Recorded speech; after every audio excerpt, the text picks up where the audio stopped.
Yo! What is going on, guys? Your boy Andrew plays back and again for another video for you. Today we got a video by Jimmy High Roller. I'm late on this. They gave up on the best player in the world. I'm guessing this player's probably Isaiah Thomas. Let's check this out, especially with the graph over here. Here's a chart of the best scores of the 2016-2017 NBA season, featuring all of the greatest players in the game. LeBron James, Stephen Curry, Kawhi, Damian Lillard, Anthony Davis. But I want y'all to take a guess at who this player is. He scored more points in that season than any player I just named, averaging nearly 29 points for the entire season. Isaiah Thomas. Another hint? Well, that same season, this player was an all-star and made the All-NBA second team, earning more votes than Paul George and Chris Paul, and earning nearly as many votes as Giannis and Kevin Durant. By virtually every metric, this player was a top 10 player in the NBA that season. But if you don't know who I'm talking about yet, let me compare him exclusively to his peers. In the 2016-2017 season, this player had a higher PER, more win shares, and averaged more points per game than Stephen Curry, Kyrie Irving, Chris Paul, and Damian Lillard. Sounds like 2017 Chris Paul I didn't like, actually. That was the downfall of the from Isaiah Thomas, a man that just a few seasons Lob ago City. was an MVP candidate, but was abruptly bounced out of the league for reasons that just don't add up. I mean, it's kind of sad because not only that, he actually carried the team in 2016-17 with a hip injury, but then had to leave, and then he wasn't the same after.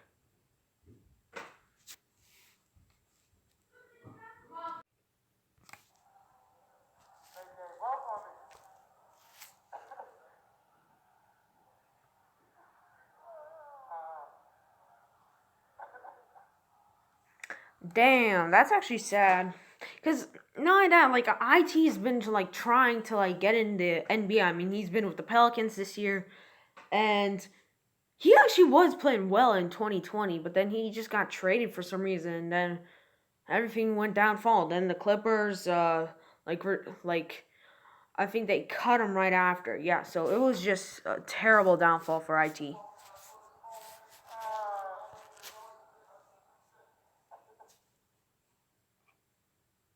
weeks ago at the AEBL Pro-Am in Atlanta, Isaiah Thomas put on a scoring clinic that only a lethal NBA vet could produce.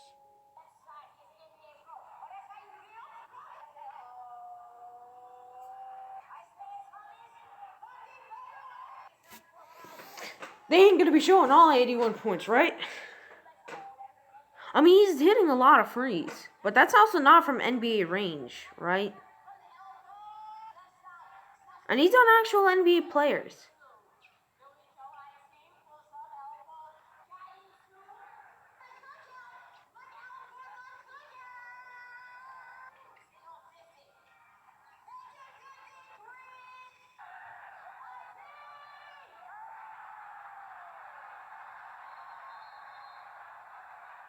A 65-point performance by the once great Celtic guard.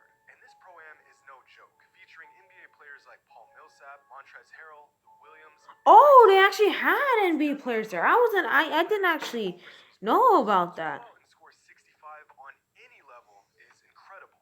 And to do it in this summer league is just that more special. This league has been going on for 8 years. Isaiah Thomas pulled up for one game and set a new league record for points. So how does he follow up this legendary performance?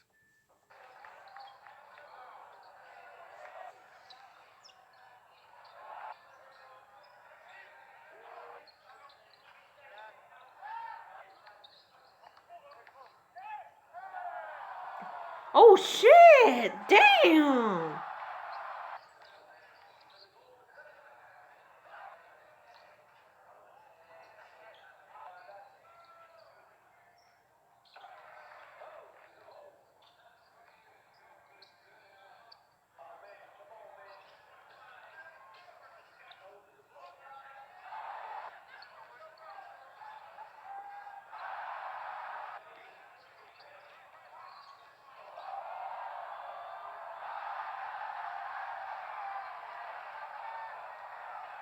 Just a week after his 65-point game, Isaiah Thomas flew across the country to Jamal Crawford's Pro-Am in Seattle and put up 81 points. Are you kidding me?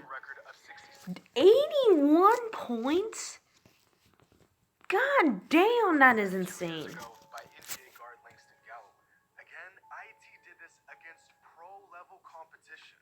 81 points. Mans had 48 in the second half, being guarded by everyone on the opposing team, including guys with NBA size and length.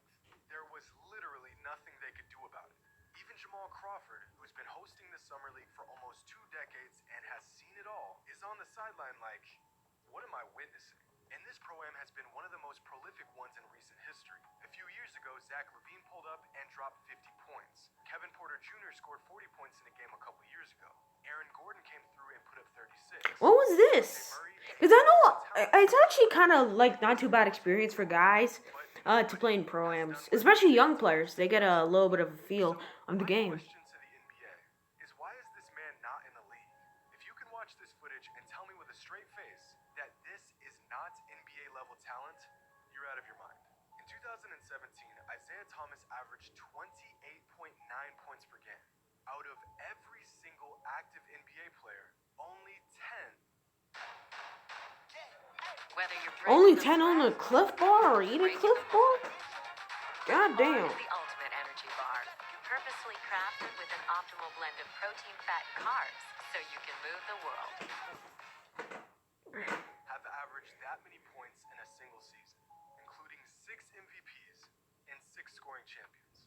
All of these players will eventually be first ballot Hall of Famers.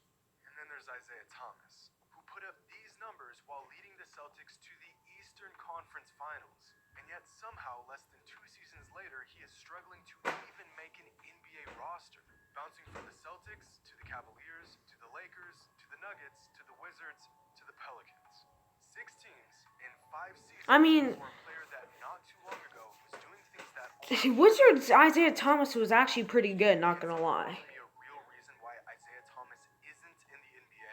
The only knock on his game that anyone ever suggests is his height, which leads to him being a massive defensive liability. But in his last 3 full seasons in the NBA, Isaiah had an average defensive box plus minus of negative 0.9, which sounds bad, but it's not much worse than many other star point guards in the NBA. Over the last 3 seasons, Stephen Curry has had an average defensive box plus minus of negative 0.3.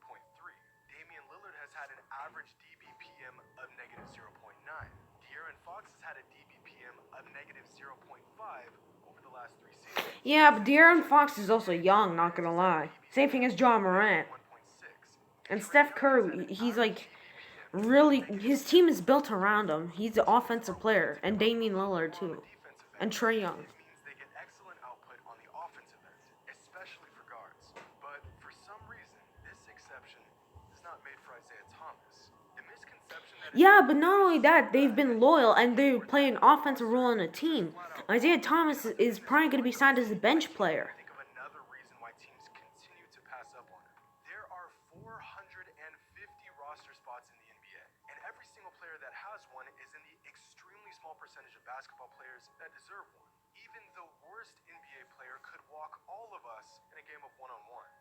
But with that being said, a 35-year-old Jared Dudley is still on the Lakers, offering nothing but meme material. The Cavaliers signed a 38-year-old Anderson Varejao last season just to give him another shot. For crying out loud, Udonis Haslem has played 15 games in 3 seasons. Yeah, but Udonis Haslem is also Udonis Haslem is an exception because, first off, he's a mentor on the team, so basically he's playing a much better role. Second of all, he's kind of like a player/assistant coach. Just as moral support. And I know I'm being harsh to get my point across, but you cannot convince me that of the 450 roster spots in the NBA, Isaiah Thomas hasn't earned one of them. This man averaged 35 points per game for an entire month. He dropped 52 points in a game, then turned around and dropped 53 points in the playoffs against a prime John Wall. The only player in NBA history under 6 feet tall to drop 50-plus points in a playoff game. And the most recent player under 6 feet to score 50-plus points in an NBA game since Damon Stoudemire did it in 2005. He put up 44 points against an excellent defender in Tony Allen. He put 39 points on Derrick Rose's head. He dropped 41 on Lillard. He dropped 38 on Patrick Beverley. He put up 41 against against Reggie Jackson, and he's Yeah, but anybody can shoot over Pat Bev now in these days. If you're a star player, you could easily shoot over him. obviously a skill set. Role player, no way. Now, sure, these games were 4 years ago, and things have changed since then. If you look at Isaiah's numbers since that season, they've clearly fallen off dramatically. But only a fraction of this decline can be attributed to his injuries or him just getting worse. The main factor here is a lack of opportunity. In Boston, the Celtics gave Isaiah the keys to the offense. They allowed him to actually use his skill set the way it was meant to be used. And clearly, it worked. Since that season, the Celtics had the best record in the Eastern Conference and made it all the way to the conference finals. The heart and soul of that team being Isaiah Thomas. Just look at this starting five. Isaiah Thomas made it to the conference finals with this starting five. Ain't no way Gerald Green played for the Celtics. What the fuck? But that's actually not too. No, that's actually like a kind of shitty roster. NBA GMs would rather have a prototypical I mean, Horford definitely was on a decline once he joined the Celtics, and 5 points rather than his best player was probably Jay Crowder. proven talent. NBA teams would rather have a 7-foot center with no merit to experiment with and throw money at for 5 seasons than have Isaiah Thomas. And I don't get it. The man is 32 years old. He's a 2-time All-Star who's been a part of NBA culture for a decade. I just don't get it. A few years ago, when news broke that Isaiah's sister passed away, this man still came out the next day with a heavy heart and had a monster game in the playoffs against the Bulls. He showed determination, he showed courage, and he showed leadership. This performance, although far from his best, was defining for him in his career. This man has never had an easy path. He's had to fight through adversity even in his brightest moments. So to see him like this, with NBA teams continuing to turn him away and refusing to acknowledge the hard work and dedication he has poured into his craft, is just sad. He doesn't deserve this. I really hope Isaiah Thomas is given another opportunity to shine in the NBA. He is more than capable, and he not only deserves it, but he's earned it. Hope you all enjoyed. Yeah, but also, first off, he isn't a good defender. I really want IT back in the league, first off, because he's an entertaining player when he's, like, in his prime. He is amazing to watch. Holy shit. But defensively, he's terrible. Like, you gotta know that. And also, why don't you just play for the G League? Like, can't you just get like a G League offer? And then they could not that even pull you up if they want you next season. Or if you want, no offense, but if you want to play in some actual competition, I think this man could probably pull off like a what was his name? I forget that, like, backup point guard for the Suns. Oh, campaign, yeah, campaign. You could pull off a campaign, play in China for 1 year, and then just sign it with a different team. Like, I mean, there's a lot of opportunities for IT, and I'm really rooting for him. Anyways, guys, hope you guys enjoyed this video. Peace out.